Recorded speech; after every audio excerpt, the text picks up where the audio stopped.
Hi friends, it's Auntie Cuckoo, and today I'm bringing you a super cute and easy, inexpensive Dollar Tree DIY, perfect for the 4th of July. We're going to be using a few bandanas from the Dollar Tree to make this really country and patriotic rag banner.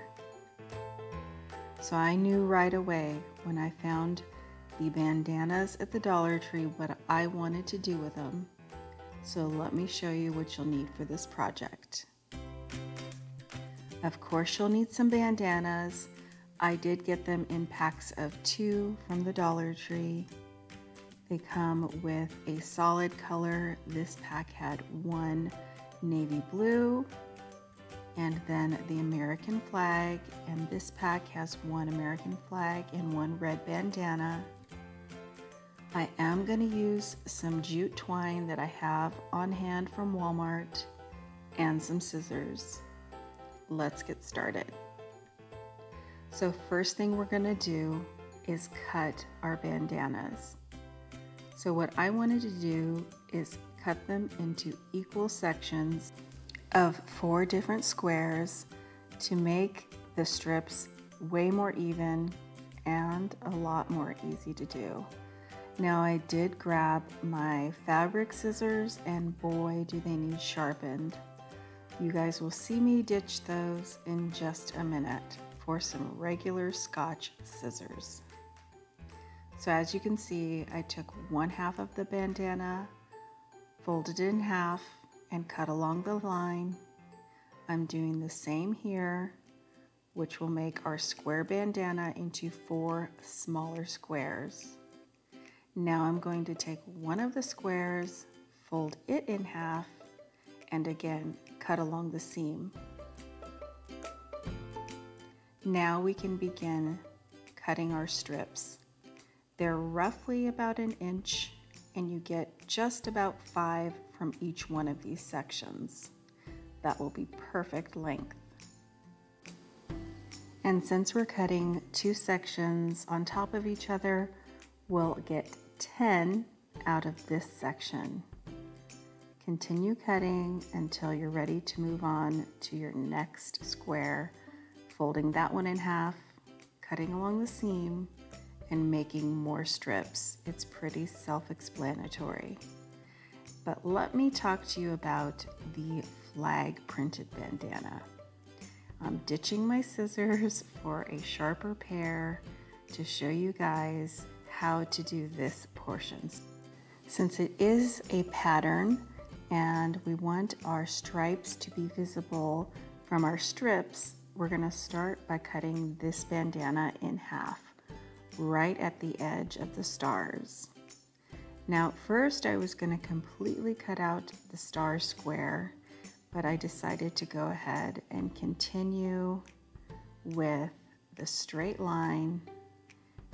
Now we have 2 halves. At this point we're going to separate the stars from the stripes and use this portion as its very own, folding it in half, cutting down the center and making our strips. Now when we do this with our striped material, we want our stripes to be horizontal so that they are visible in the strips of fabric we cut. So here we are, folding in half and cutting and making smaller sections with our strips horizontal so they'll be visible in the ragging. When you're done cutting, you'll have a big pile that looks something like this, and it's time to get your twine out. Now I gave 3 long pulls to it, and it was plenty long. I tied off the ends and cut off excess when I was done. It is probably right around 5 feet long total, and I'm just taking strips randomly and just tying them in a knot once. Now I'm not getting them too tight so that if you need to move them around either to one side or the other, they'll slide a little bit for you. I did not bunch them up super close or tight, and that's how I was able to make the banner a little longer. Now for me is the fun part. I like little crafts like this when you can put on a show or listen to something and just mindlessly work away with your hands. Just make sure to alternate your strips so they're not all the same right next to each other. And before you know it, you'll have this really cute ragged banner for 4th of July or really any holiday. You could do this with fabric or different colored bandanas. This would certainly be great for a Western themed birthday party, and it only cost us $2 to make. I really like how it turned out and how it looks on my hutch. I was a little concerned that the pieces might be too long and I'd have to cut them in half, but they are just right. And I might even intertwine some twinkle lights, but for now I am just thrilled to have a new, very country looking ragged banner for my hutch for my 4th of July decor.